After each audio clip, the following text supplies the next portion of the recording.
학계론. 문제 프로젝트 파이낸싱 개발금융. 43번 프로젝트 파이낸싱에 관한 설명으로 옳지 않은 것은 1번 사업 자체의 현금 흐름을 근거로 자금 조달하고 원리금 상환도 해당 사업에서 발생하는 현금 흐름에 근거한다. 일반적으로 PF의 자금 관리는 부동산 신탁회사가 에스크로우 계정을 관리하면서 사업비에 공정하고 투명한 자금 집행을 담당한다. 3번 일반적으로 PF의 차익 금리는 기업 대출 금리보다 높다. 4번 PF의 금융 구조는 비소구 금융이 원칙이나 제한적 소구 금융의 경우도 있다. 5번 PF는 위험 부담을 위해 여러 이해관계가 계약 관계에 따라 참여하므로 일반 개발 사업에 비해 사업 진행이 신속하다. 오케이. 43번 4번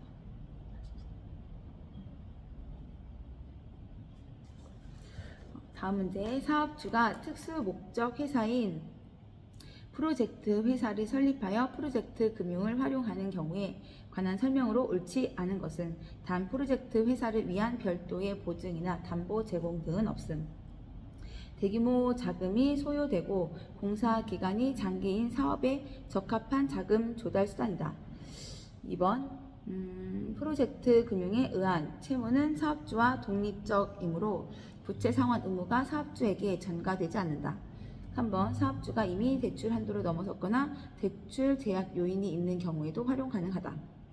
4번 해당 프로젝트가 부실화되더라도 대출 기관의 채권 회수에는 영향이 없다. 5번 프로젝트 회사는 법률적, 경제적으로 완전히 독립적인 회사이지만 이해 당사자의 이견이 있을 경우에는 사업 지연을 초래할 수 있다.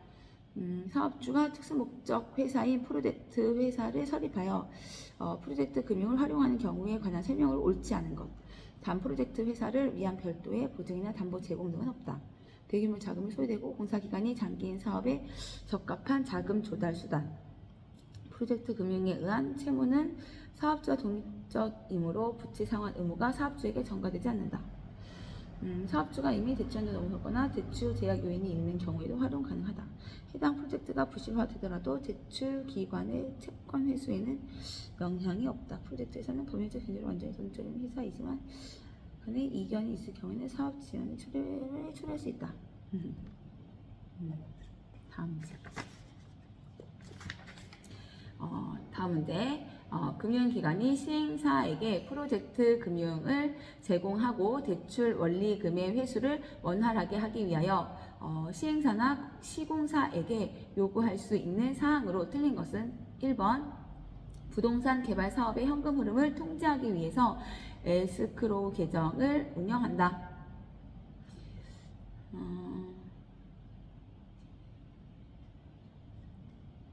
2번 부동산 개발 사업의 자금 지출 우선순위를 정할 때 주로 시행사의 개발 이익이 공사비보다 먼저 인출되도록 한다.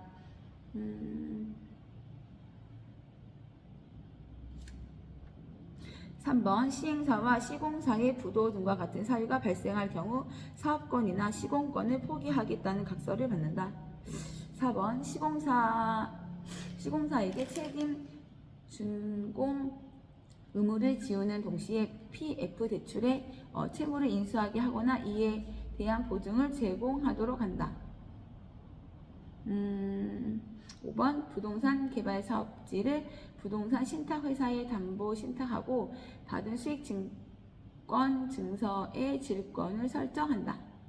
금융기관이 시행사에게 프로젝트 금융 PF를 제공하고 대출 원리금의 회수를 원활하게 하기 위하여 시행사나 시공사에게 요구할 수 있는 사항으로 틀린 것. 틀린 것은 요구할 수 있는 것 중에 틀린 거. 부동산 개발 사업의 현금 흐름을 통제하기 위해서 에스크로우 계정을 운영한다.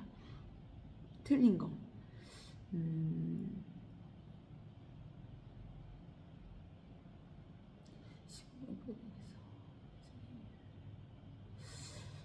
45번. 다음. 부동산 개발 및 부동산 프로젝트 금융에 관한 설명으로 틀린 것은 1번.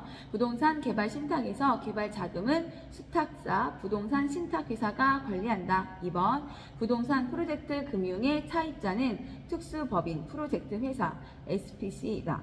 3번. 부동산 프로젝트 금융은 사업주의 입장에서는 비소구 또는 제한적 소구 방식이므로 상환 의무가 제한되는 장점이 있다. 4번. 부동산 프로젝트 금융의 자금은 위탁 계좌에 의하여 관리된다. 5번. 금융기관은 프로젝트 금융 PF를 제공할 때 프로젝트 개발 사업 부지에 대하여 저당권을 설정할 수 있다. 부동산 개발 및 부동산 프로젝트 금융에 관한 설명으로 틀린 것은 부동산 개발 신탁에서 개발 자금을 부동산 신탁회사가 관리한다.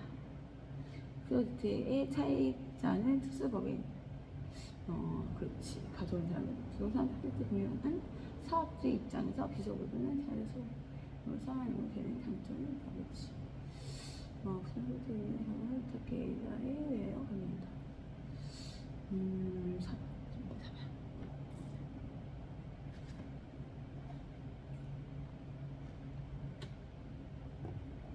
47번. 문제. 프로젝트 금융에 대한 설명으로 틀린 것은 1. 복잡한 계약에 따른 사업의 지연과 이해 당사자 간의 조정의 어려움은 사업주와 금융기관 모두의 입장에서 단점으로 작용한다.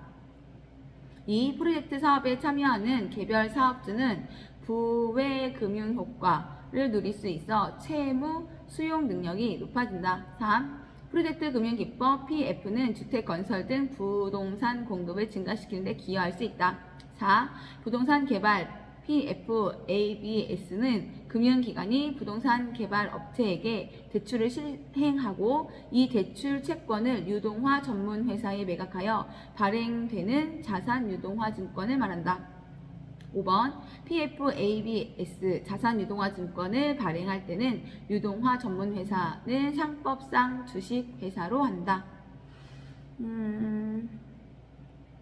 프로젝트 금융에 대한 설명을 틀린 거가 부동산 복잡한 계약에 따른 사업의 지연과 이해 당사자 간의 조정의 어려움은 사업주와 금융기관 모두의 입장에서 단점으로 작용한다. 프로젝트 사업에 참여하는 개별 사업주는 부외 금융 효과를 누릴 수 있어 채무 수용 능력이 높아진다. 프로젝트 금융 기법은 주택 건설 등 부동산 공급을 증가시키는 데 기여할 수 있다.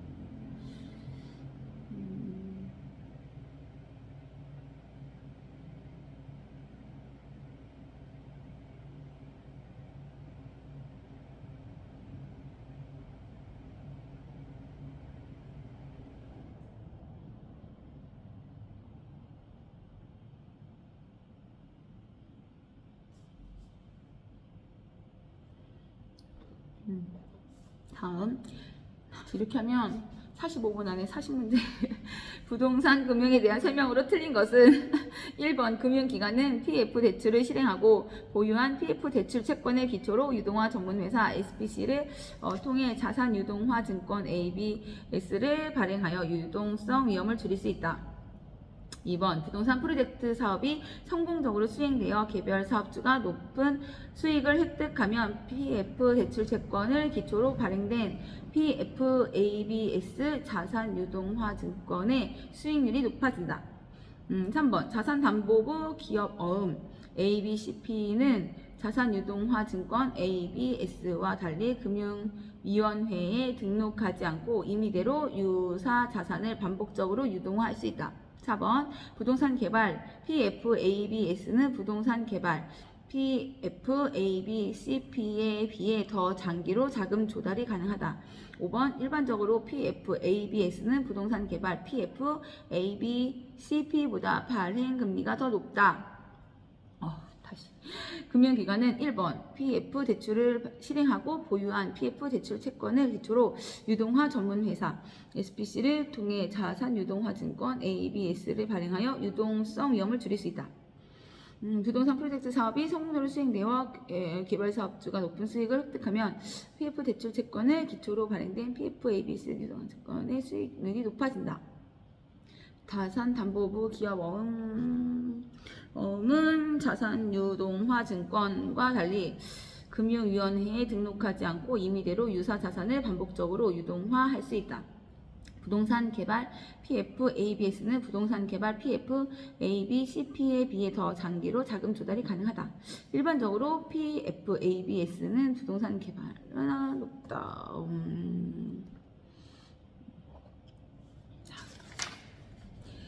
자본 환원율에 관한 설명으로 옳은 것을 모두 고른 것은 단 다른 조건은 동일함. 박스 문제 A, B, C, D, A, B, C, D.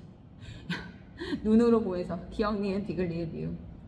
기억, 자본의 기회 비용을 반영하므로 자본시장에서 시장 금리가 상승하면 함께 상승한다. 니은, 부동산 자산이 창출하는 순영업소득에 해당 자산의 가격을 곱한 값이다. 디귿, 자산 가격 상승에 대한 투자자들의 기대를 반영한다. 리을, 자본 환원율이 상승하면 자산 가격이 상승한다. 미음, 프로젝트의 위험이 높아지면 자본 환원율도 상승한다.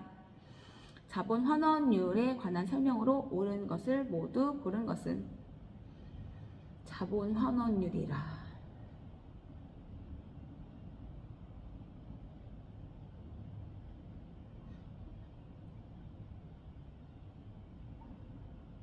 기억도 들어가.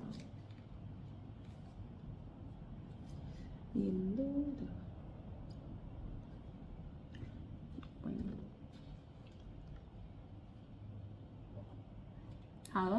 다음 부동산 관련 제도 중 법령상 도입이 빠른 순서대로 나열한 것은 관련 제도 중 법령상 도입이 빠른 거? 자산유동화 제도, 부동산 실명제, 공인중개사 제도, 부동산 거래 신고제.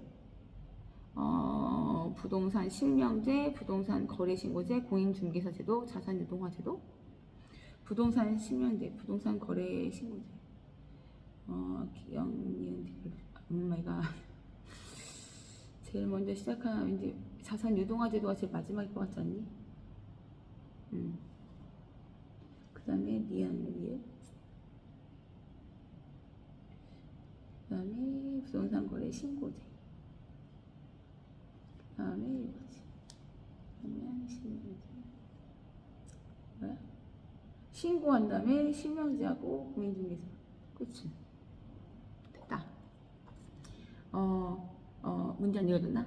다음 부동산 관련 제도 중 법령상 도입이 빠른 순서대로 나열한 것은 기업 자산유동화 제도, 니은 공인중개사 제도, 디귿 부동산 실명제, 리을 부동산 거래 신고제입니다. 다음 문제, 부동산 투자회사법상 부동산 투자회사에 관한 설명으로 옳은 것은 1번 자기관리 부동산 투자회사의 설립 자본은 3억 원 이상으로 한다. 2번 영업인가를 받은 날부터 6개월이 지난 자기관리 부동산 투자회사의 자본금은 70억 원 이상이 되어야 한다. 3번 위탁관리 부동산 투자회사 및 기업 구조 조정 부동산 투자회사의 설립 자본금은 10억 원 이상으로 한다. 4번 기업 구조 조정 부동산 투자회사는 모두 증권시장에 상장되어 있다. 5번 부동산 투자회사는 부동산 등 자산의 운용에 관하여 회계 처리를 할 때에는 국토교통부가 정하는 회계 처리 기준에 따라야 한다.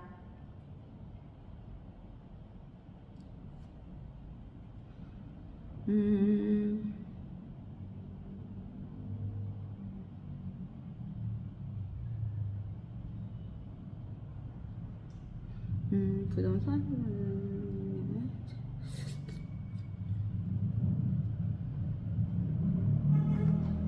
우리나라 부동산 투자회사 리츠에 관한 설명으로 틀린 것은 1. 자기관리 부동산 투자회사는 자산운용 전문 인력을 포함한 임직원을 상근으로 두고 자산의 투자, 운용을 직접 수행하는 회사를 말한다. 2. 위탁관리 부동산 투자회사는 본점 외에 지점을 설치할 수 없으며 직원을 고용하거나 상근 임원을 둘 수 없다. 3. 공인중개사로서 해당 분야에 5년 이상 종사한 사람은 자기관리 부동산 투자회사 및 자산관리회사의 자산운용 전문 인력이 될 수 있다. 4. 부동산 투자회사는 발기 설립의 방법으로 하여야 한다. 5. 부동산 투자회사는 현물 출자에 의한 설립이 가능하다.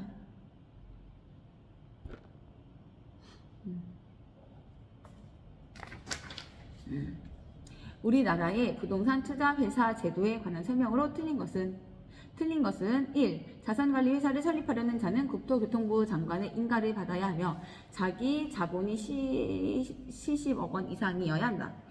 2번 부동산 투자회사는 영업인가나 등록 이후에 외부 차입이나 사채, 회사채 발행을 통해서도 자금을 조달할 수 있다.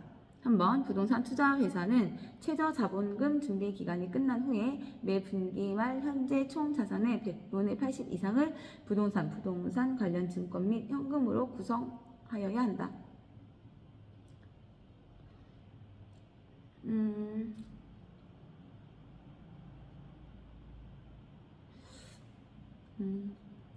4번 부동산 투자회사는 영업인가를 받거나 등록을 한 날부터 2년 이내에 발행하는 주식 총수의 100분의 30 이상을 일반에 청약에 제공하여야 한다.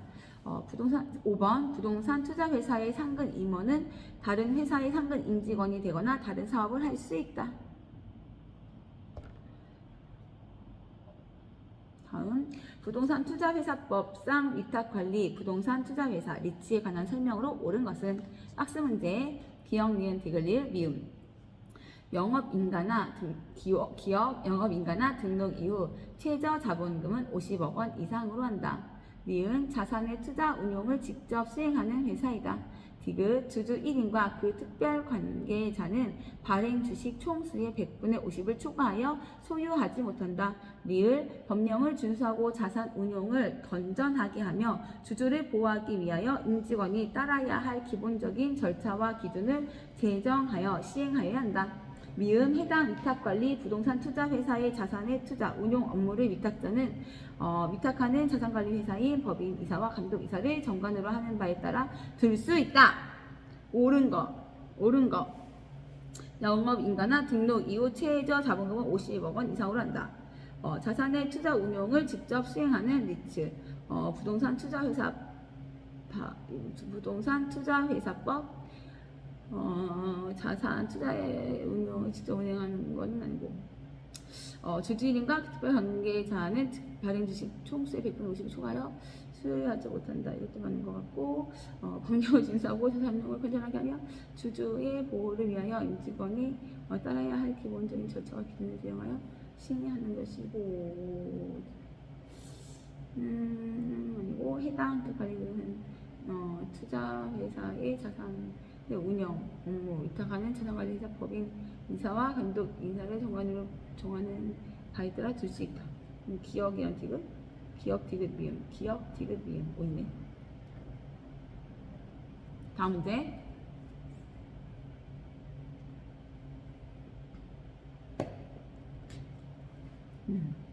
부동산 투자회사 리츠와 관련된 설명으로 옳은 것은 1번 위탁관리 부동산 투자회사는 명목 회사형이고 기업 구조조정 부동산 투자회사는 실체 회사형이다.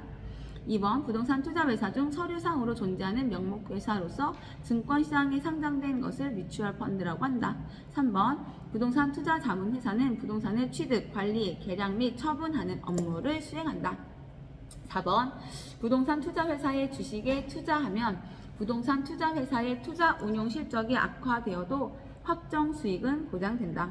5번 부동산 투자자 중 유동성을 선호하는 사람은 증권거래소에 상장되어 있는 부동산 투자회사의 주식보다 부동산에 직접 투자하는 것을 선호한다.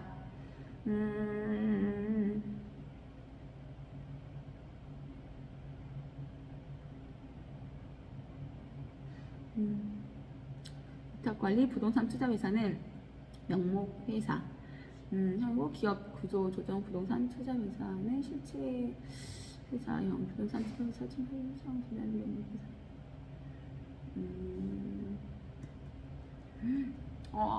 넘어가야 되는데.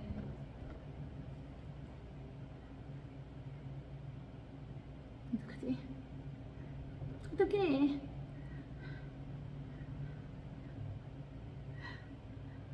됐어.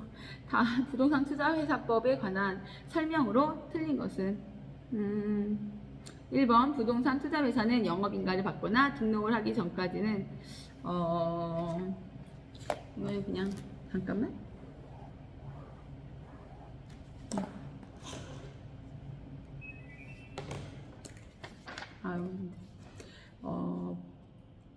부동산 투자회사에 관한 설명으로 틀린 것은 1번 부동산 투자회사는 영업인가를 받거나 등록을 한 후 최저 자본금 이상을 갖추기 전에는 현물 출자를 받는 방식으로 신주를 발행할 수 없다. 2번 부동산 소유권 이전 등기 청구권, 대토 보상권은 영업인가나 등록 이후 현물로 출자할 수 있다.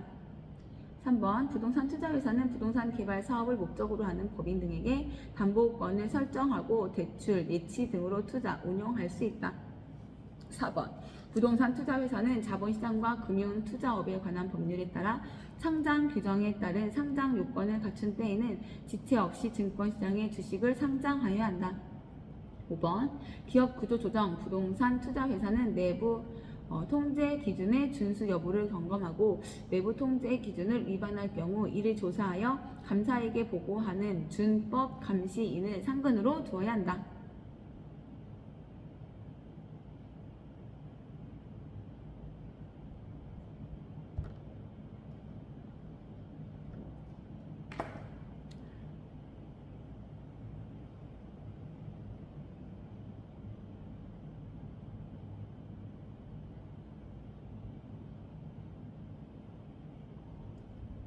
다음 부동산 투자회사법에 관한 설명 중 틀린 것은 1. 부동산 투자회사의 총 자산의 100분의 70 이상을 임대주택으로 구성하는 경우에는 주식을 일반의 청약에 제공하여야 한다. 2. 부동산 투자회사의 임직원 또는 대리인은 미공개 자산운용 정보를 이용하여 부동산 또는 증권을 매매하거나 타인에게 이용하게 하여서는 아니 된다.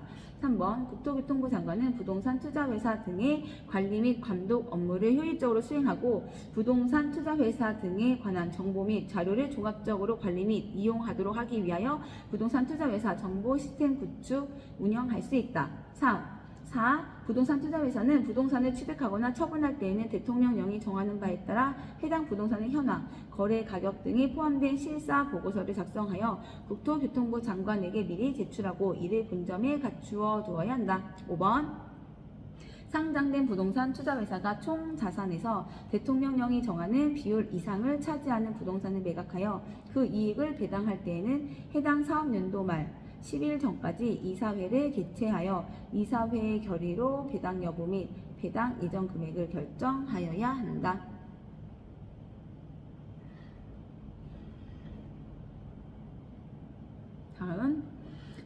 다음 중 정부가 부동산 투자회사 제도를 도입한 정책 목표가 아닌 것은 1. 일반 국민의 부동산 투자 기회 확대 2. 부동산에 대한 건전한 투자 활성화 3. 기업 구조 조정 부동산 투자회사를 통한 구조 조정 지원 4. 주택 저당 채권의 유동화 5. 투자 보고서 공시 등을 통한 투자자 보호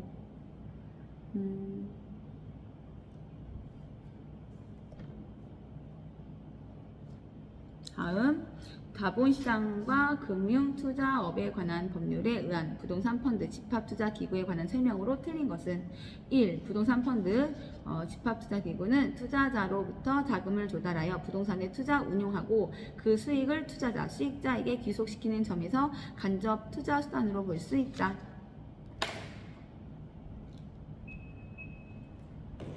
2번 부동산 펀드에 투자한 자는 운용 실적에 따라 배당을 획득할 수 있으며 투자 원금의 손실이 발생할 수도 있다.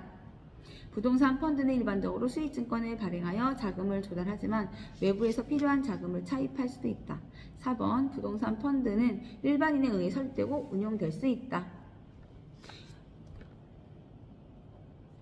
5번 우리나라에서 부동산 펀드는 부동산 개발 사업 프로젝트 파이낸싱의 대주단, 금융지원단으로 참여한 사례가 있다.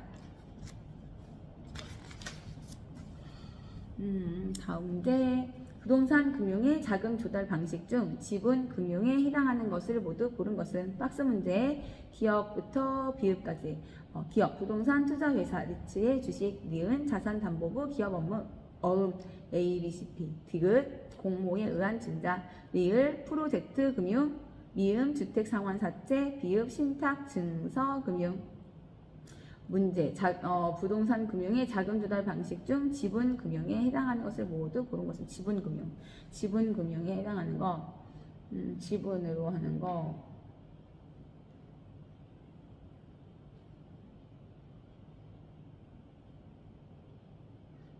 기억, 디귿.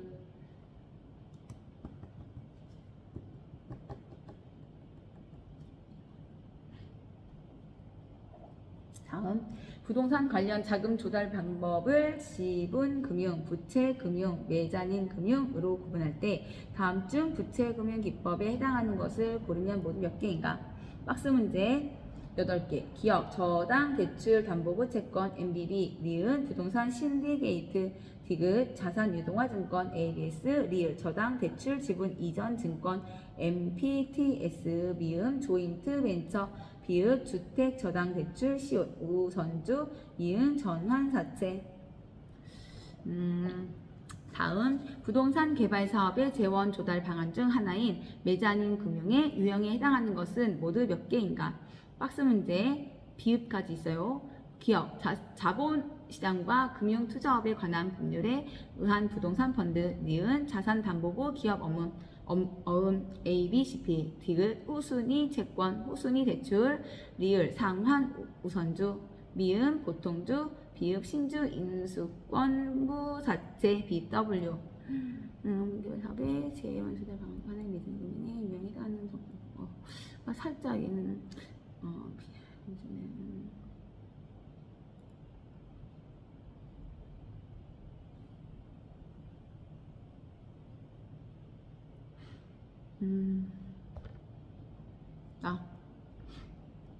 다음, 부동산 금융에 관한 설명으로 틀린 것은 부동산 투자 회사 제도는 소액 투자자도 대규모 부동산에 지분 투자 방식으로 참여할 수 있다. 2번, 부동산 투자 회사가 금융기관으로부터 외부 차입을 하는 것은 부채 금융이다.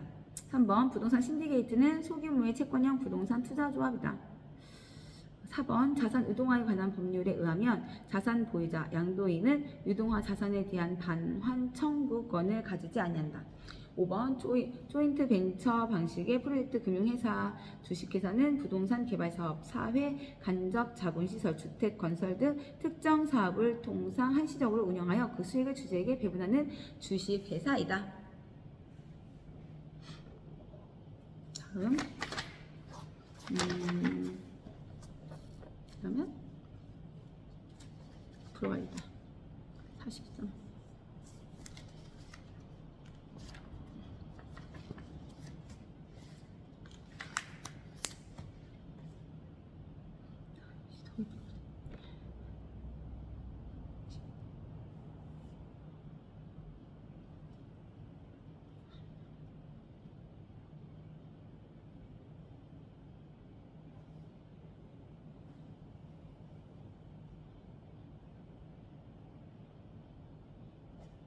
응, 17번.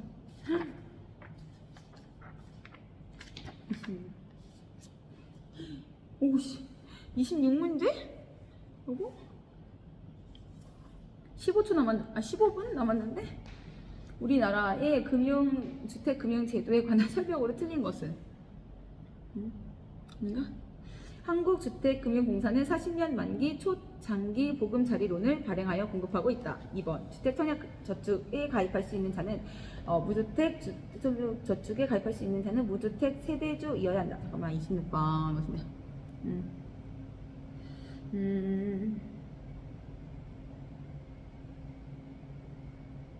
다음, 주택도시기금법상 주택도시기금 중 주택 개정의 용도가 아닌 것은 1번, 도시재생사업의 시행에 필요한 비용의 출자 투자 및 금융, 2번, 국민주택의 건설에 대한 융자, 3번, 국민주택을 건설하기 위한 대지 조성사업에 대한 융자, 4번, 준주택의 구입에 대한 융자, 5번, 준주택 건설에 대한 융자.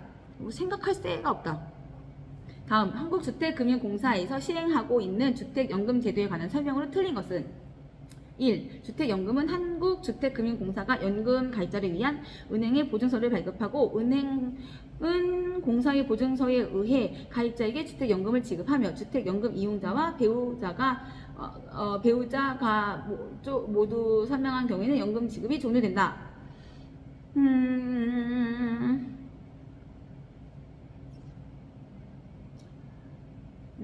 종신지급 방식에서 가입자가 사망할 때까지 지급된 주택연금 대출 원리금이 담보주택자에게 초과하는 경우에도 지급된 금액에 대해서 법적 상속인에게 상환 청구하지 않는다. 그치?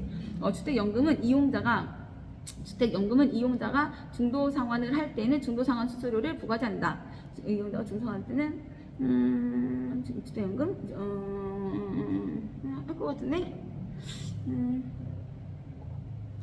한국 주택금융공사의 주택담보노후연금, 주택연금에 관한 설명으로 틀린 것은 1. 주택연금은 주택소유자가 주택의 저당권을 설정하고 주택소유권을 유지, 거주하면서 주택연금을 받을 수 있다. 주택연금은 주택소유자가 주택의 저당권을 설정하고 주택소유권을 유지, 거주하면서 주택연금을 받을 수 있다. 2. 담보주택의 대상으로 주택, 노인복지주택, 복합용도주택, 주거목적, 오피스텔이 있다.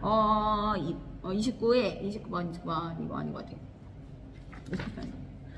다음 주택저당유동화제도 MBS에 대한 설명으로 틀린 것은 1. 주택저당유동화제도가 원활하게 운영되기 위해서는 1차 저당시장의 대출금리가 2차 저당시장의 금리보다 높아야 한다.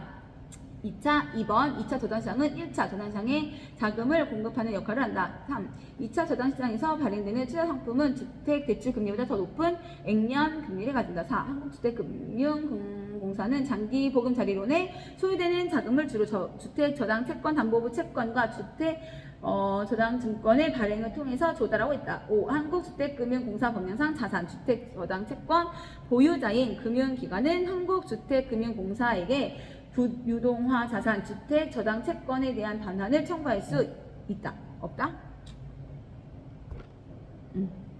11분 남았어. 주택 저당 유동화 제도와 그 효과에 대한 설명으로 틀린 것은 1번 주택금융시장은 금융기관이 수취한 예금 등으로 주택담보대출을 제공하는 주택자금대출시장 로부터 자금을 조달하여 주택자금 대출기관에 공급해주는 주택자금 공급시장, 신용보강이 일어나는 신용보증시장이에요. 너무 이거는 잠깐만 일단 넘기고 다시 보자. 저당담보부 증권 MBS 도입에 따른 부동산 시장의 효과에 관한 설명으로 틀린 것은 단 다른 조건은 동일함. 1번 주택금융이 확대됨에 따라 대출기관의 자금이 풍부해져 궁극적으로 주택자금 대출이 확대될 수 있다. 2번 주택금융의 대출 이자율 하락과 다양한 상품 설계에 따른 주택 구입 시 융자받을 수 있는 금액이 증가될 수 있다. 3번 주택금융의 활성화로 주택건설이 촉진되어 주거 안정에 기여할 수 있다. 4번 주택금융의 확대로 자가 소유 가구 비중이 감소한다. 5번 대출기관의 유동성이 증대되어 소비자의 담보대출 접근성이 견딜 수 있다. 시계 보니까 못 풀겠다. 나 많이 다 푼 거라고. 어떡하냐. 나 많이 푼 거 같은데 아닌가? 시간 남는 거야? 잠깐만. 나 32번이지.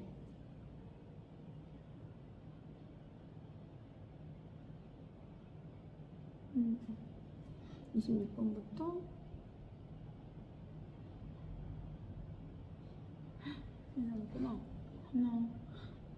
하나, 둘, 셋, 넷, 다섯, 여섯, 일곱, 여덟, 아홉, 열, 12개 남았네. 12개인데 10분 남았어. 이걸 아는 순간 머리가 안 돼. 어떡하지? 할 수 있다. 다시 다음 문제. 주택저당증권 MBS에 관한 설명으로 틀린 것은 1. 주택저당증권 MBS는 기관 투자자에게 투자 포트폴리오를 다양화하고 자산 운용을 장기적으로 할 수 있는 기회를 제공해준다. 2. 주택저당대출의 만기보다 긴 만기를 가지는 주택저당증권은 발행할 수 없다. 3. 주택저당증권은 자산유동화증권 ABS의 일종이다. 4. 투자자가 주택저당증권 MBS에 투자하면 고정적인 이자 수익을 획득할 수 있다. 5. 주택저당증권 MBS의 수익률은 일반적으로 국채 등 무이자 이자율보다 높다.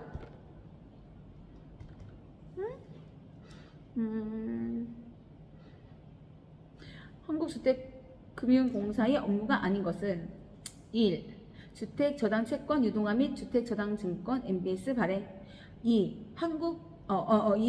주택저당증권 릴렉스 지급 보증 및 자산 유동화에 관한 법률에 따른 유동화 전문회사 등이 주택저당채권을 유동화 자산으로 하여 발행한 유동화증권 지급 보증.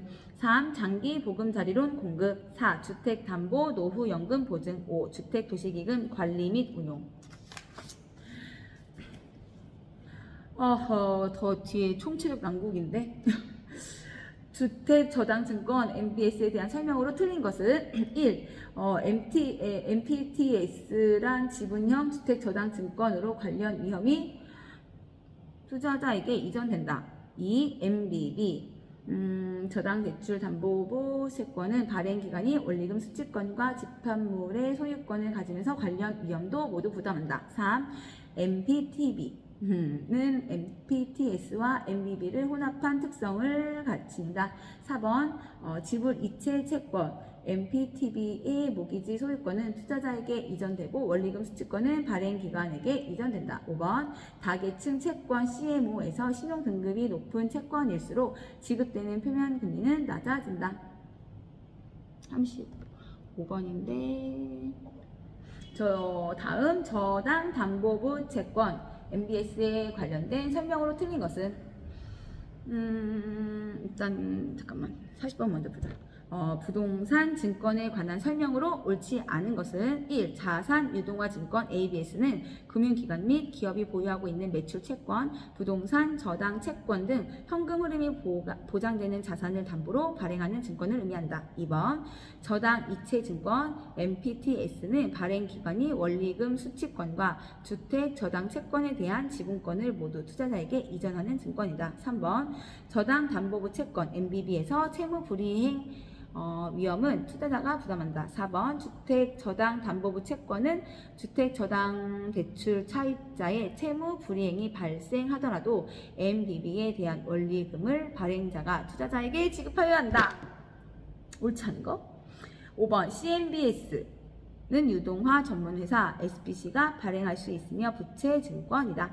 자산유동화 증권은 금융기관 및 기업이 보유하고 있는 매출채권, 부동산 저당채권 등 현금 흐름이 보장되는 자산을 담보로 발행하는 증권을 말한다. 저당이체증권 아는 문제 조금이라도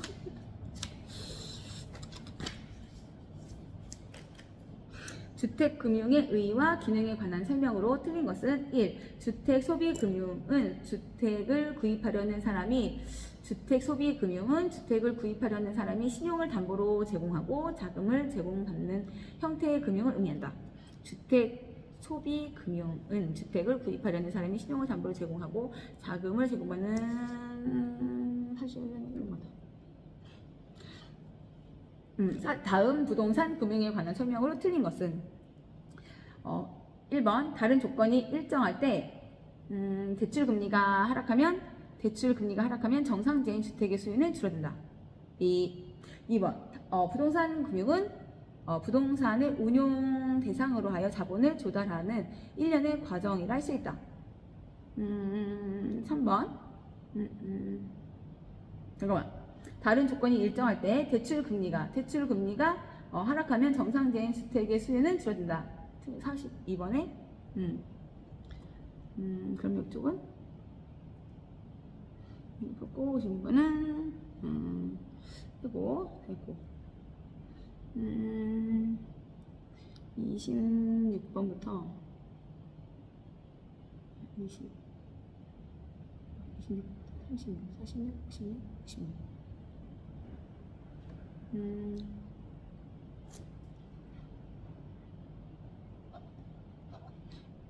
됐지. 그러면 26번부터 지금 4분 40초 남았거든. 4분 40초 남았는데 안 푸른 게 31, 32, 33, 34랑 40번 5개 지금 못 풀었거든. 오 괜찮다. 일단 빈 게 있으면 안 되니까 40번부터 가고 부동산 증권에 관한 설명으로 옳지 않은 것은 부동산 증권에 관한 설명으로 옳지 않은 것. 자산 유동화 증권은 금융기관 및 기업이 보유하고 있는 매출 채권, 부동산, 저당 채권 등 현금 흐름이 보장되는 자산을 담보로 발행하는 증권을 의미한다. 저당 이체 증권 MPTS는 발행 기관이 원리금 수취권과 주택 저당 채권에 대한 지분권을 모두 투자자에게 이전하는 증권이다.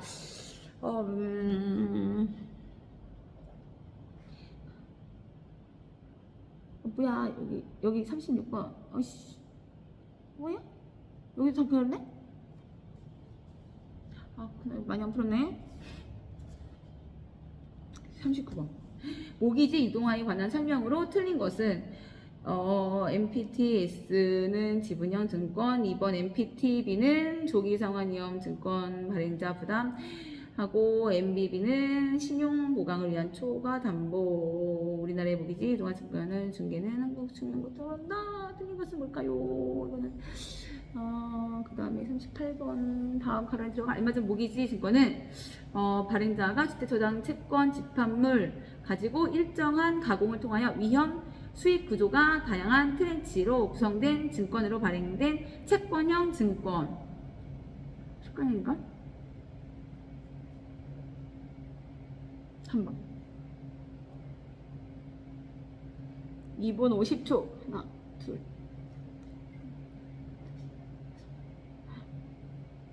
여섯 문제 남았어. 근데 2분 40초야. 31번부터 풀어야 되는데.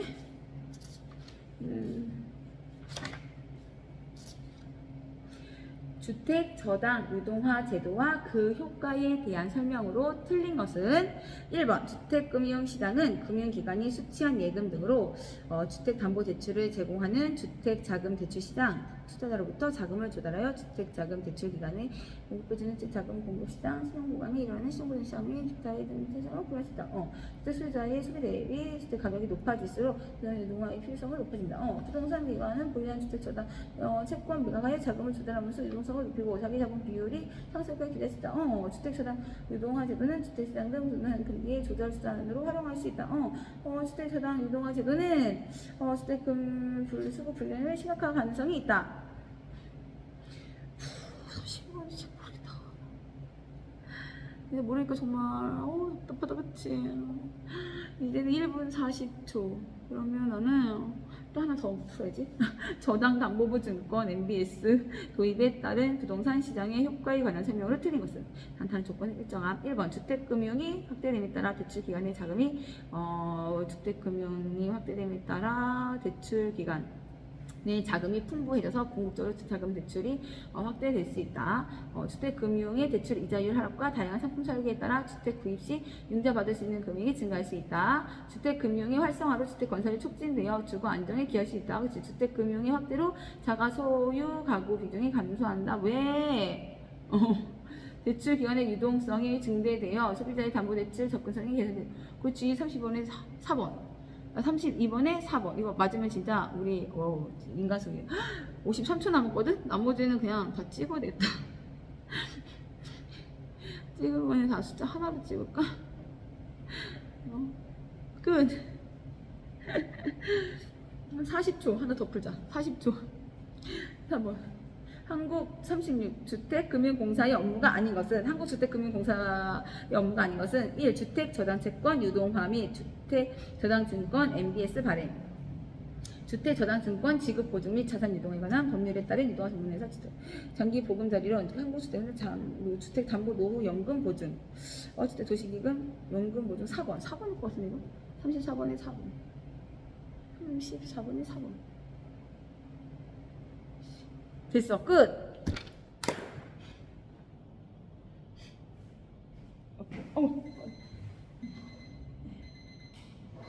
네. 자, 일단 바로 이어서 봅시다. 26번부터. 어제 내가 해보니까 이렇게 과목별로 다 하고 나중에 채점하니까 조금 이게 시간이 지났더라고. 그래서 바로 하는 게 좋겠더라고.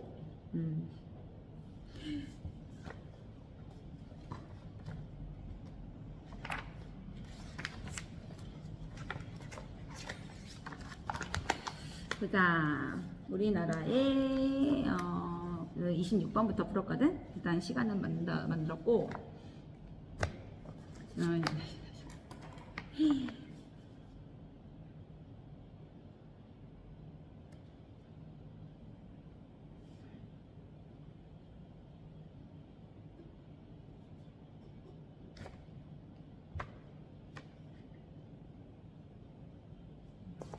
문제가 우리나라의 주택금융제도에 관한 설명으로 틀린 것은 했는데 정답은 2번 주택청약저축에 가입할 수 있는 자는 무주택 주택이어야 한다. B. 그렇지. 하하 맞았다. 주택청약종합저축은 무주택자와 유주택자를 구분하지 않고 누구든지 1인 1계좌로 가입할 수 있다. 신규로 분양되는 국민주택은 물론 민영주택을 대상으로 이용할 수 있다.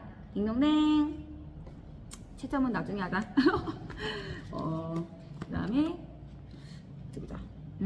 다음 문제. 주택도시기금 법령상 주택도시기금 중 주택 개정의 용도가 아닌 것은 1번 도시재생사업의 시행에 필요한 비용의 출자, 투자 및 금융 투자 및 융자. 이게 정답이야. 도시재생사업의 시행에 필요한 비용의 출자, 투자 및 융자는 도시 개정의 내용에 해당한다. 그래서 개정의 구분 및 기금의 용도는 1번 주택도시기금 주택개정의 용도 내용 얘기해줄게. 국민주택 및 준주택의 건설. 또 주택도시기금 주택개정의 용도로 국민주택 규모 이하의 주택의 구입 임차 또는 개량이 속하고 준주택의 구입 임차 또는 개량도 속하고 국민주택 규모 이하인 주택의 리모델링도 속하고. 지금 주택도시기금 주택개정의 용도에 대해서 얘기하고 있어요. 그 다음에 국민주택 규모 이하인 주택의 리모델링 방금 얘기했지. 또 국민주택을 건설하기 위한 대지 조성 사업. 또 주택법에 따른 공업화 주택, 대통령령으로 정하는 규모 이하의 주택으로 한정하는 건데 이거 건설 등 이런 것들이 주택도시기금 주택개정의 용도에 속해 있는 거고. 두 번째로 주택도시기금 도시개정의 용도에 속해 있는 거. 도시 및 주거환경 정비법에 따른 사업.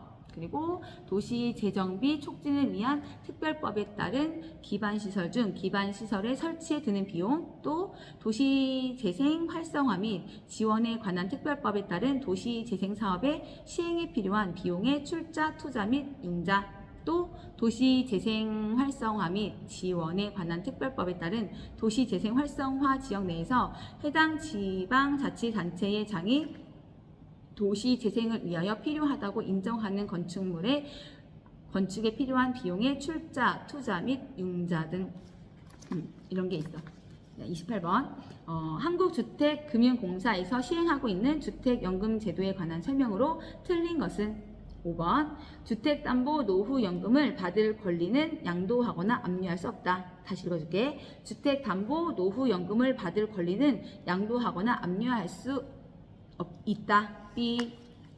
주택담보노후연금을 받을 권리는 타인에게 양도하거나 압류할 수 없다. 정답. 다음 문제. 한국주택금융공사의 주택담보노후연금 주택연금에 관한 설명으로 틀린 것은 틀린 지문이야. 주택담보노후연금 채권 및 공사의 주택담보노후연금 보증채무 이행으로 인한 구상권은 항상 주택담보노후연금 채권을 담보한 대상주택 이하 담보주택이라 한다. 대상주택에 대하여만 행사할 수 있다. B. 다시 주택담보노후연금 채권 및 공사의 주택담보노후연금 보증채무 이행으로 인한 구상권은 항상 주택담보노후연금 채권을 담보한 대상주택에 대하여만 행사할 수 있다. B. 옳은 지문은 한국주택금융공사법 제43조의 4 주택담보노후연금 채권 등의 행사 범위 제1항 주택담보노후연금 채권 및 공사의 주택담보노후연금 보증채무 이행으로 인한 구상권은 주택담보노후연금 채권을 담보한 대상주택 이하 담보주택이라 한다. 대상주택에 대하여만 행사할 수 있다. 제2항 제1항에도 불구하고 저당권 또는 신탁 수익권에 우선하는 다음 각 호의 어느 하나에 해당하는 사유로 공사와 금융기관이 담보주택에서 회수하지 못하는 금액에 대하여는 채무자의 다른 재산에 대하여도 주택담보 노후연금 채권 및 구상권을 행사할 수 있다. 1. 국세기본법 제35조 제1항 및 지방세기본법 제71조 제1항에 따른 조세채권. 2. 근로기준법 제38조 제2항 및 근로자 퇴직급여보장법 제11조 제2항에 따른 임금, 재보상금 및 퇴직금 채권. 3. 주택담보노후연금 보증을 받은 사람의 사망 등 계약해지 사유가 발생한 후에 지급된 주택담보 노후연금 지급액. 4. 주택담보노후연금 보증을 받은 사람의 고의 또는 준과실에 의하여 담보주택이 훼손되어 회수하지 못하는 금액. 이렇게 있어. 다음 문제. 주택저당유동화제도 MBS에 대한 설명으로 틀린 것은 3번. 틀린 것은 틀린 질문이야. 2차 저당시장에서 발행되는 투자 상품은 주택 대출 금리보다 더 높은 액면 금리를 가진다. 다시 틀린 질문. 2차 저당시장에서 발행되는 투자 상품은 주택 대출 금리보다 더 높은 액면 금리를 가진다. 옳은 질문. 2차 저당시장에서 발행되는 투자 상품은 MBS는 1차 저당시장의 주택 대출 금리보다 더 낮은 더 높은 아니고 더 낮은 액면 금리를 가진다. 그렇지만 MBS 수익률은 국채 수익률보다 높아야 한다. 이렇게 해야만 기관 투자자의 자금을 유인할 수 있다. 다음 문제. 주택 저당 유동화 제도와 그 효과에 대한 설명으로 틀린 것은 틀린 질문. 주택 저당 유동화 제도는 주택 금융 자금의 수급 불균형 문제를 심화시킬 가능성이 있다. 틀린 질문 다시. 주택 저당 유동화 제도는 주택 금융 자금의 수급 불균형 문제를 심화시킬 가능성이 있다. 옳은 질문.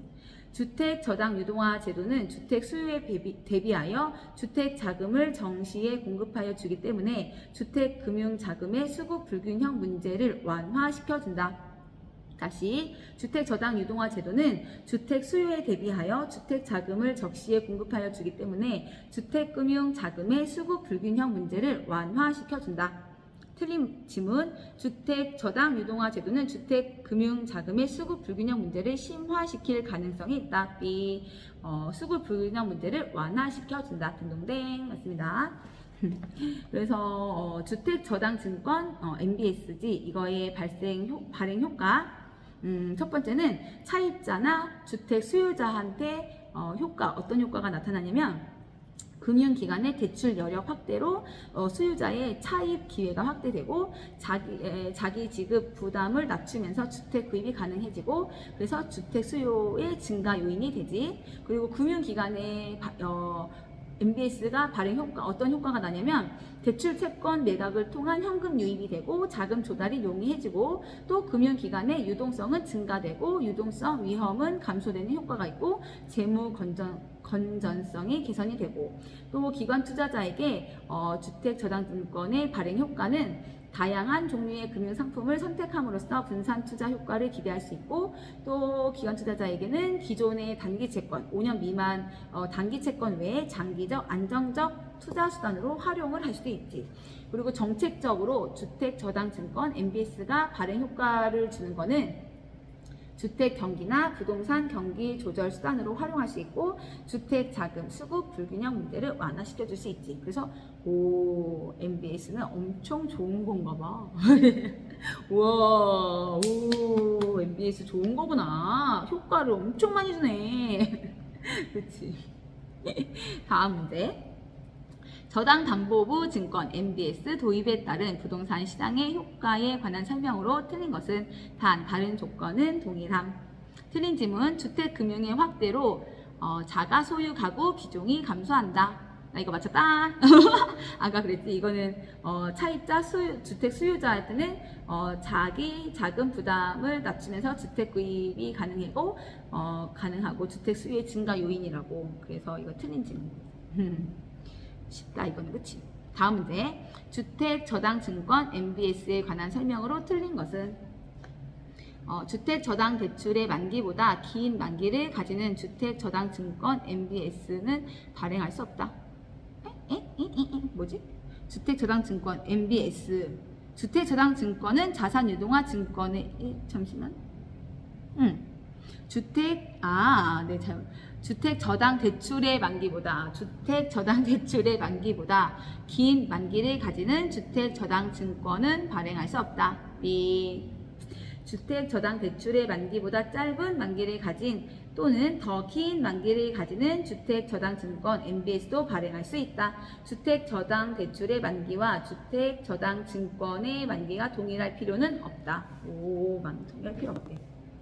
다음 문제. 한국주택금융공사의 업무가 아닌 것은? 한국주택금융공사의 업무가 아닌 것은? 틀렸네. 주택도시기금 관리 및 운용. 주택도시기금 관리 및 운용. 나 몰라서 그냥 노후연금 보증 찍었거든. 이렇게 알겠다. 주택도시기금의 관리, 운용은 한국주택금융공사의 업무가 아니다. 주택도시기금은 국토교통부 장관이 운영 관리하며 그렇지 주택도시기금이니까 2015년 7월 1일부터 주택도시보증공사가 주택도시기금의 전담 운용기관으로 지정이 되었다. 예, 알겠습니다. 국장님. 35분. 다음 문제. 주택저당증권에 대한 설명으로 틀린 것은?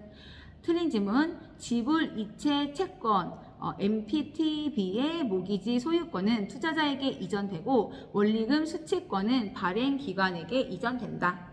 아니고 지불이체 채권 MPTB는 혼합형 주택저당증권으로 모기지, 집합물, 소유권은 발행기관에게 소유권은 투자자가 아니고 발행기관에게 이전되고 원리금 수취권은 발행기관이 아니라 투자자에게 이전된다. 얘가 투자자랑 발행기관을 바꿔놨네. 지불이체채권의 모기지 소유권은 지불이체채권은 혼합형 주택저당증권으로 모기지 소유권은 발행기관에게 이전되고 원리금 수취권은 투자자에게 이전된다. 네, 지문에는 모기지 소유권은 투자자에게 이전되고 원리금 수취권은 발행기관에게 이전된다. 이렇게 바꿔놨어. 모기지 집합물. 그 다음에 또 이거는 그냥 참고인데 다계층 채권 CMO에서 신용등급이 높은 채권일수록 지급되는 표면금리는 낮아진다. 그래서 신용등급이 높을수록 저위험 그리고 저수익 상품이다. 신용등급이 낮은 채권일수록 지급되는 표면금리는 높아진다. 고위험 고수익. 그렇지? 그렇게 되겠다. 다음 문제. 저당 담보부 증권 MBS에 관련된 설명으로 틀린 것은? MBB는 채권형 증권으로 투자자는 조기 상환에 따른 위험을 부담한다. 이 MBB는 채권형 증권으로 투자자는 조기 상환에 따른 위험을 부담하지 않는다. 조기 상환 위험은 발행기관이 부담한다. 차입자가 대출금을 조기 상환하여도 발행기관은 MBB에 대한 채권의 이자와 원금을 만기까지 지급하여야 한다. 차입자가 대출금을 조기 상환하여도 발행기관은 MBB에 대한 채권의 이자와 원금을 만기까지 지급하여야 한다. 다음 문제. 다계층 채권 CMO에 관한 설명으로 틀린 것은? 다계층 증권 CMO는 지분형 증권으로만 구성되어 있다. 다계층 증권 CMO는 지분형 증권으로만 구성되어 있다. 다계층 증권 CMO는 지분형 증권과 채권형 증권으로 구성되어 있다. 즉 MPTS 지분형과 MBB 채권형 두 가지 성질을 다 가지고 있는 혼합형 주택저당증권이다. 혼합형 주택저당증권이다. 다계층 채권 CMO의 현금 흐름은 MPTS처럼 투자자에게 이전되므로 조기 상환 위험은 증권 투자자 소유자가 부담하며 집합물의 소유권은 발행기관이 갖는다. 그렇구나. 새로운 걸 봤네. 다음 가로 안에 들어갈 알맞은 모기지 증권은 했는데 여기 박스 문제였는데 거기 들어가는 거는 CMO였어. CMO는 위험의 분산과 다양한 투자 욕구를 충족하기 위하여 하나의 집합에서 채권의 만기와 이자율을 다양화한 여러 가지 종류의 채권을 발행하는 주택 저당 증권이다. CMO는 여러 가지 종류의 채권을 발행하는 주택 저당 증권이다.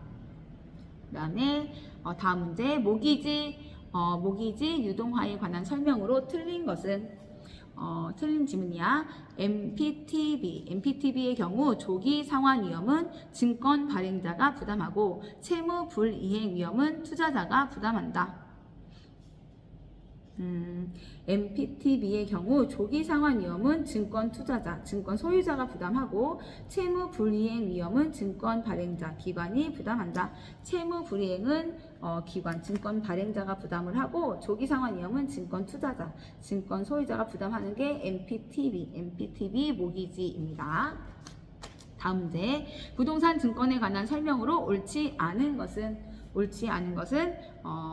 저당담보부 채권 MBB에서 채무 불이행 위험은 투자자가 부담한다. 다시 틀린 지문. 저당담보부 채권 MBB에서 채무 불이행 위험은 투자자가 부담한다. B. 옳은 지문은 저당담보부 채권 MBB의 채무 불이행 위험은 투자자가 부담하지 않고 발행기관이 부담한다. 저당담보부 채권 MBB는 모기지 풀에서 발생하는 현금 흐름, 원리금을 갖고 관련된 위험도 발행기관이 부담하는 채권형 MBS이다. 즉, 조기 상환 위험과 채무 불이행 위험을 투자자에게 전가하지 않는다. 다음 주택금융의 의의와 기능에 관한 설명으로 틀린 것은 틀린 지문. 주택소비금융은 주택을 구입하려는 사람이 신용을 담보로 제공하고 자금을 제공받는 형태의 금융을 의미한다. 주택소비금융은 주택을 구입하려는 사람이 신용을 담보로 제공하고 자금을 제공받는 형태의 금융을 의미한다. 주택소비금융, 주택담보대출은 주택을 구입하려는 사람이 신용이 아닌 주택을 담보로 제공하고 자금을 제공받는 형태의 금융을 의미한다.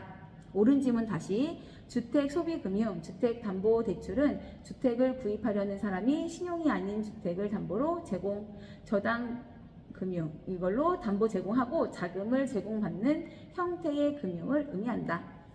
보충 설명하면 주택소비금융과 개발금융 그래서 주택소비금융은 서민에게 주택을 담보로 하고 자금을 융자해주는 실수요 자금금융이고 주택개발금융은 개발업자나 공급자가 자금을 조달하는 방법으로 전통적인 건축 대부 외에 프로젝트 파이낸싱 기법 등이 있다. 다음 문제. 부동산 금융에 관한 설명으로 틀린 것은 틀린 지문. 다른 조건이 일정할 때 대출 금리가 하락하면 정상재인 주택의 수요는 줄어든다. 또 나왔네. 다른 조건이 일정할 때 대출 금리가 하락하면 우리가 은행에서 빌리는 대출 이자가 하락하면 사람들이 대출을 많이 받겠지? 그럼 정상재인 주택의 수요는 대출 받아서 집을 사겠지, 그치? 이자가 저렴하니까. 근데 감소하는 게 아니라 그러면 증가해야 되는데 지문이 줄어든다 했으니까 이거는 쉽다. 다른 조건이 일정할 때 대출 금리가 하락하면 정상재인 주택의 수요는 늘어난다. 그리고 여기 5번은 전세제도와 주택건설업자의 선분양을 통한 자금 조달은 비공식적 금융수단이라고 볼 수 있다. 이거 맞는 지문이거든. 알고 있으라고. 법적으로는 원래 선분양 이런 게 없대. 후분양 이런 게 없대. 기준이 없대. 다음 문제. 프로젝트 파이낸싱에 관한 설명으로 옳지 않은 것은 PF는 위험 부담을 위해 여러 이해관계자가 계약 관계에 따라 참여하므로 일반 개발 사업에 비해 사업 진행이 신속하다. 맞다. 아니네. 느리네. 왜냐면 참여하는 사람이 많으니까. PF는 위험 부담을 위해 여러 이해관계자가 계약관계에 따라 참여하고 복잡하고 다양한 업무 처리로 인하여 일반 기업 사업에 비해 사업 진행이 신속하지 못하고 사업이 지연될 가능성이 높다. 실제로 PF 자금이 공급되기까지 상당한 시간이 소요되기도 한다. 맞아. 맞습니다. 다음 문제. 사업주가 특수 목적 회사인 프로젝트 회사를 설립하여 프로젝트 금융을 활용하는 경우에 관한 설명으로 옳지 않은 것은 단 프로젝트 회사를 위한 별도의 보증이나 담보 제공 등은 없음. 프로젝트 금융을 활용하는 경우에 관한 설명으로 옳지 않은 거는 해당 프로젝트가 부실화되더라도 대출 기관의 채권 회수에는 영향이 없다. 틀린 지문. 해당 프로젝트가 부실화되더라도 대출 기관의 채권 회수에는 영향이 없다. 해당 프로젝트가 부실화되면 대출 기관의 채권 회수에 영향을 준다. 즉 대출 기관의 손실로 이어질 수 있다. 따라서 대출 기관은 프로젝트 사업의 위험에 대비하여 사전에 여러 가지의 간접, 직접 보증을 요구한다. 실무적으로는 제한 소구 금융 방식이다. 제한 소구 금융 방식이다. 다음 문제. 금융기관이 시행사에게 프로젝트 금융 PF를 제공하고 대출 원리금의 회수를 원활하게 하기 위하여 시행사나 시공사에게 요구할 수 있는 사항으로 틀린 것은 틀린 지문. 부동산 개발 사업의 자금 지출 우선순위를 정할 때 주로 시행사의 개발 이익이 공사비보다 먼저 인출되도록 한다. 다시 부동산 개발 사업의 자금 지출 우선순위를 정할 때 주로 시행사의 개발 이익 공사비보다 먼저 인출되도록 한다. B 아닙니다. 금융기관이 시행사에게 프로젝트 금융을 제공하고 대출 원리금의 회수를 원활하게 하기 위하여 부동산 개발 사업의 자금 지출 우선순위를 정할 때 주로 시행사의 개발 이익은 공사비보다 나중에 인출되도록 한다. 해당 문제는 PF 대출이 사업주가 물적 담보나 신용을 제공하지 않기 때문에 금융기관 입장에서 위험이 큰 사업이므로 사전에 여러 가지 위험에 대비하여 직접 간접 보증을 요구한다. 제한 소구 금융 요구한다는 사실을 인지하고 있는지를 묻고 있다. 제한 소구 금융. 다음 부동산 개발 및 부동산 프로젝트 금융 PF에 관한 설명으로 틀린 것은 틀린 질문. 금융기관은 프로젝트 금융 PF를 제공할 때 프로젝트 개발 사업 부지에 대하여 저당권을 설정할 수 있다. 금융기관은 프로젝트 금융 PF를 제공할 때 프로젝트 개발 사업 부지에 대하여 저당권을 설정할 수 있다. 이 아닙니다. 금융기관은 프로젝트 금융을 제공할 때 프로젝트 개발 사업 부지에 대하여 저당권을 설정할 수 없다. 프로젝트 금융은 물적 담보 대출이 아니다. 금융기관이 해당 사업 부지, 토지에 대한 권리를 확보하는 방법으로 담보 신탁이 있다. 다음 프로젝트 금융에 대한 설명으로 틀린 것은 PF, ABS, 자산유동화 증권을 발행할 때는 유동화 전문회사는 상법상 주식회사로 한다. 다시 PF, ABS, 자산유동화 증권을 발행할 때는 유동화 전문회사는 상법상 주식회사로 한다. 옳은 질문. 자산유동화에 관한 법률에서 유동화 전문회사 SPC는 상법상 유한회사, 명목회사로 한다. 상법상 주식회사 아니고 명목회사, 유한회사로 한다. 유동화 전문회사는 자산의 유동화만 목적으로만 설립한다. 이와는 달리 일반 투자자에 대한 추가적인 자금 조달, 예는 공모 등등등 계속적 사업 확대 등의 목적인 주식회사로 설립하지 않는다. 그래서 유한회사로 설립한다. 다음 부동산 금융에 대한 설명으로 틀린 것은 틀린 질문. 부동산 프로젝트 사업이 성공적으로 수행되어 개별 사업주가 높은 수익을 획득하면 PF 대출 채권을 기초로 발행된 PF, ABS 자산 유동화 증권의 수익률이 높아진다. 나 이거 궁금했는데. 부동산 프로젝트 사업이 성공적으로 수행되어 개별 사업주가 높은 수익을 획득하면 PF 대출 채권을 기초로 발행된 PF, ABS 자산유동화 증권의 수익률이 높아진다. 이 PF 대출 채권을 기초로 발행된 PF, ABS 자산유동화 증권은 채권 형태, 부채 증권으로 발행되기 때문에 배당을 제공하는 주식처럼 수익률이 높아지는 것이 아니다. PF, ABS는 부채 증권이므로 고정적인 이자를 지급받게 된다. 국채 등 무위험 자산과 달리 원금 손실이 발생할 수 있다. 다음 자본 환원율에 관한 설명으로 옳은 것을 모두 고른 것은 다른 조건은 동일함. 옳은 것은 기역, 니은, 디귿, 리을, 미음 중에 기역, 디귿, 미음. 기역, 디귿, 미음. 기역, 디귿, 미음. 예, 틀렸네.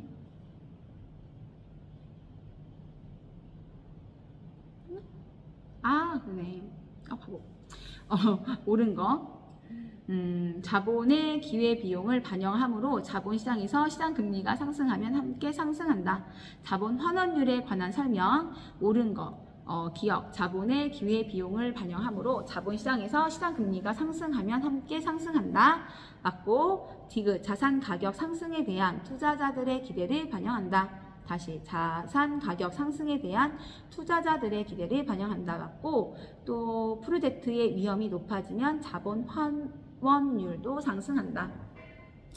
프로젝트의 위험이 높아지면 자본 환원율도 상승한다. 맞고. 다음 문제. 다음 부동산 관련 제도 중 법령상 도입이 빠른 순서대로 나열한 것은?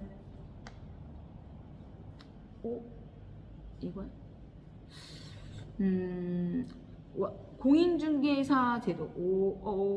공인중개사 제도가 1번이래. 대박. 이런. 공인중개사 제도는 1985년. 나보다 한 살 어리네? 이런 거 봐라. 이거 B 이렇게 처리해야 되나? 1985년. 그 다음에 부동산 실명제 1995년. 부동산 실명제는 1995년. 적어놔야지. 자산유동화 ABS 제도는 1998년. ABS 제도는 1998년. 부동산 거래 신고제는 2006년. 그래서 공인중개사, 부동산 실명제, 자산유동화, 부동산 거래 신고제 이 순서로 됩니다. 다음 부동산 투자회사법상 부동산 투자회사에 관한 설명으로 옳은 것은 영업인가를 받은 날부터 6개월이 지난 자기관리 부동산 투자회사의 자본금은 70억 원 이상이 되어야 한다. 딩동댕. 틀린 거 알려주고 싶잖아. 자기관리 부동산 투자회사의 설립 자본금은 3억 원 이상으로 한다. 이 5억 같은데? 볼까? 맞지? 자기관리 부동산 투자회사의 설립 자본금은 5억 원 이상으로 한다. 나 어떻게 알았지 내가 이거? 또 다른 거. 위탁관리 부동산 투자회사 및 기업 구조 조정 부동산 투자회사의 설립 자본금은 10억 원 이상으로 한다. 이 틀린 지문인데 어디가 틀린지 모르겠어. 위탁관리 부동산 투자회사 및 기업 구조 조정 부동산 투자회사의 설립 자본은 이것도 3억 원 이상이래. 3억 원. 이게 3억 원인가 봐. 3억 원 이상으로 한다. 또 틀린 지문. 기업 구조 조정 부동산 투자회사는 모두 증권시장에 상장돼. 이거는 주식회사. 기업 구조 조정 부동산 투자회사는 모두 증권시장에 상장되어야 한다. B 틀린 거니까. 기업 구조 조정 부동산 투자회사는 모두 증권시장에 상장되어 있지 않다. 그치? 왜? 명목회사니까. 그치? 맞네. 주식을 상장할 수가 있고 상장하지 않을 수 있다. 명목회사이므로 주식을 상장할 수 있고 상장하지 않을 수 있다. 상장 의무가 없대. 그렇구나. 상장할 수도 있고 안 할 수도 있구나. 그리고 또 부동산 투자회사는 부동산 등 자산의 운용에 관하여 회계 처리를 할 때에는 국토교통부가 정하는 회계 처리 기준에 따라야 한다. 아닌데? 부동산 투자회사는 부동산 등 자산의 운용에 관하여 회계 처리를 할 때에는 금융위원회가 정하는 회계 처리 기준에 따라야 한다. 네, 알겠습니다. 다음 문제. 우리나라 부동산 투자 리츠에 관한 설명으로 틀린 것은? 틀린 것은 부동산 투자회사는 현물 출자에 의한 설립이 가능하다. 맞았다. 옳은 거. 부동산 투자회사는 현물 출자에 의한 설립을 할 수 없다. 현물 출자는 영업인가나 등록을 하고 최저 자본금 이상을 갖춘 이후에 가능하다. 다음 문제. 우리나라의 부동산 투자회사 제도에 관한 설명으로 틀린 것은? 부동산 투자회사의 상근 임원은 다른 회사의 상근 임직원이 되거나 다른 사업을 할 수 있다. B. 부동산 투자회사의 상근 임원은 다른 회사의 상근 임직원이 되거나 다른 사업을 하여서는 아니 된다. 겸업이 제한되어 있다.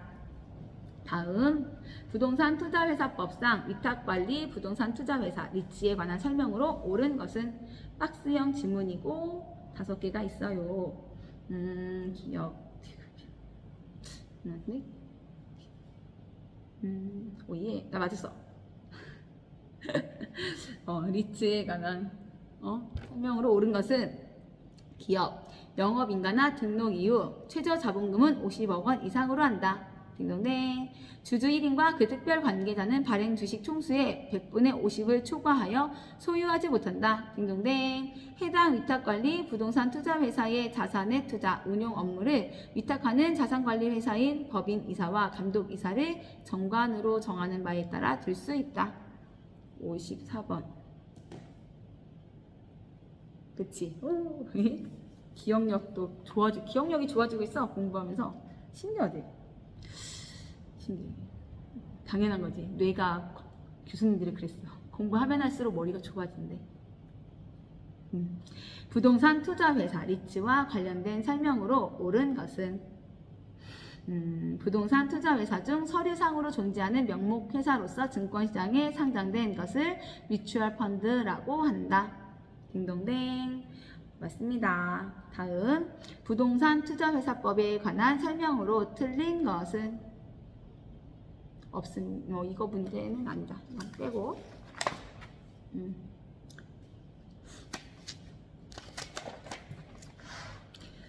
부동산 투자회사에 관한 설명으로 틀린 것은 틀린 지문. 기업구조 조정 부동산 투자회사는 내부 통제 기준의 준수 여부를 점검하고 내부 통제 기준을 위반할 경우 이를 조사하여 감사에게 보고하는 준법 감시인을 상근으로 두어야 한다. 기업 구조 조정 부동산 투자회사는 내부 통제 기준의 준수 여부를 점검하고 내부 통제 기준을 위반할 경우 이를 조사하여 감사에게 보고하는 준법 감시인을 상근으로 두어야 한다. B.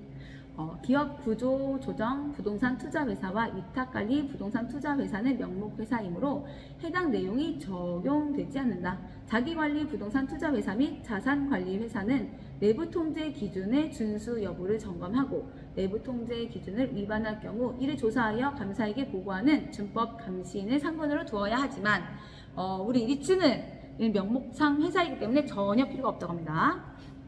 다음 문제. 부동산 투자회사법에 관한 설명 중 틀린 것은 부동산 투자회사의 총 자산의 100분의 70 이상을 임대주택으로 구성하는 경우에는 주식을 일반의 청약에 제공하여야 한다. 다시 부동산 투자회사의 총 자산의 100분의 70 이상을 임대주택으로 구성하는 경우에는 주식을 일반의 청약에 제공하여야 한다. B.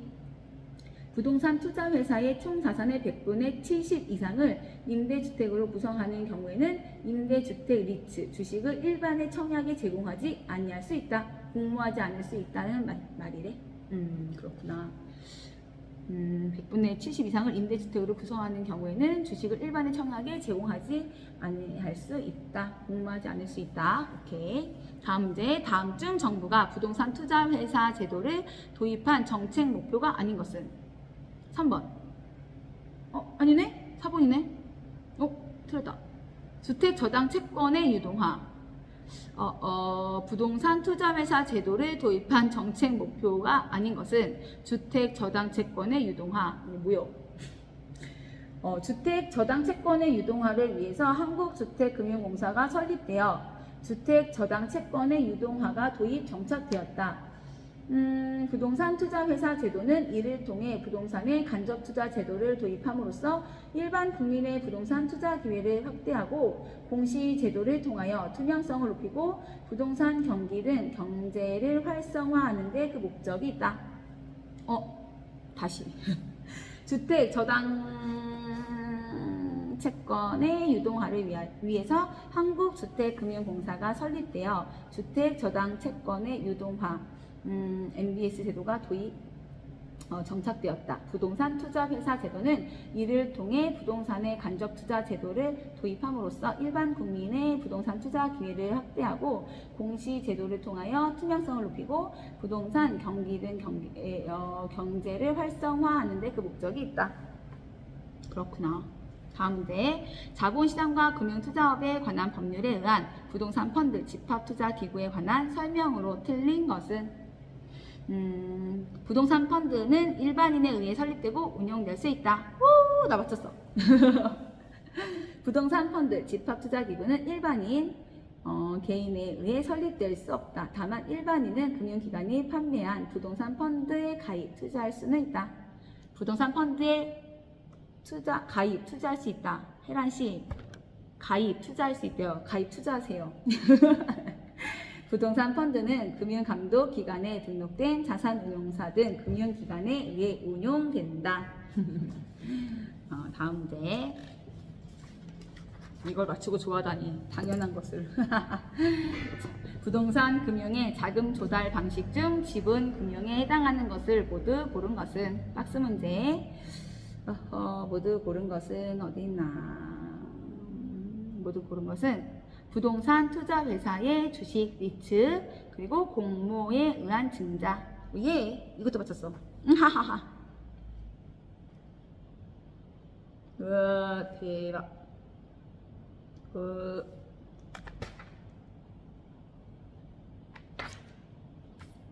네. 다음 문제. 부동산 관련 자금 조달 방법을 지분금융, 부채금융, 매자닌 금융으로 구분할 때 다음 중 부채금융 기법에 해당하는 것을 고르면 모두 몇 개인가? 4개. 부채금융 기법, 부채증권 발행 또는 차입으로 자금 조달.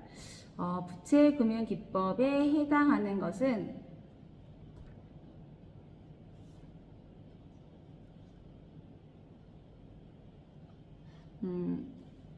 부채금융기법에 해당하는 것은 저당대출담보보 채권 MBB랑 자산유동화증권 ABS랑 저당대출 지분이전증권 MPTS랑 주택 저당대출. 잘 안 들렸지? 부채금융기법에 해당하는 것은 저당대출담보보 채권 MBB 자산유동화증권 ABS, 저당대출 지분이전증권 MPTS, 주택저당대출 이렇게 있습니다. 그리고 다음 문제. 부동산 개발 사업의 재원 조달 방안 중 하나인 매자닌 금융의 유형에 해당하는 것은 모두 몇 개인가? 여기도 박스형 문제인데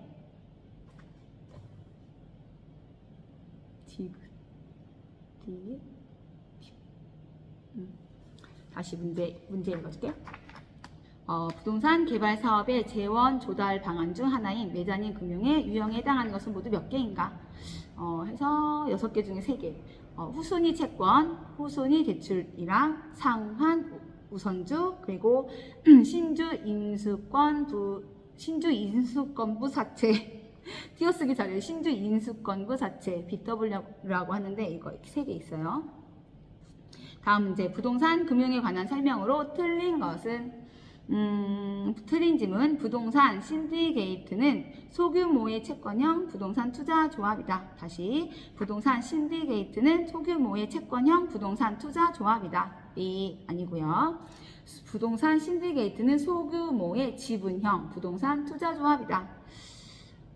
소규모 채권형 부동산 투자 조합 아니고 지분형 부동산 투자 조합 이 신디게이트입니다. 끝. 이렇게 해서 40문제는 했고 오늘 하여튼 다른 것도 시험을 보고 시간이 되면 오늘은 합계론 여기 6장 앞에 계산 문제 좀 하고 싶은데 오늘 계산 문제 오늘 목표는 하나라도 일단 하나씩 외웁시다. 안녕. 화이팅. 오늘도 공부할 수 있어서 행복합니다. 오늘 탱탱 부은 것 같은데.